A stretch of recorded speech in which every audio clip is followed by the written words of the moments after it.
এক বড় ভাইয়ের সাথে মাওয়া গিয়েছিলাম, এরকম মুচমুচে ইলিশ ভাজা খেয়েছিলাম। আর তারপরে যে ভর্তা। বিষয় যেটা হচ্ছে, ইলিশ মাছ কেনার পরে কাটা কাটা এবং ধোয়া এবং হচ্ছে মশলা মাখানো,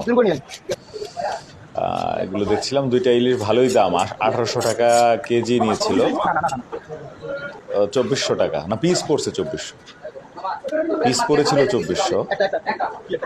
তারপরে তো আবার রান্নার চার্জ আলাদা, তারপরে তেল নিজেদের কিনে দিতে হয়েছে, বেগুন ভাজির দাম আলাদা। তো সব মিলিয়ে ভালোই লেগেছে, কিন্তু যখন ভাজে তখন আমি এখানে আবার ছিলাম না, চলে গেছে আরেক জায়গায়, জন্য ভাজার ভিডিওটা করা হয়নি।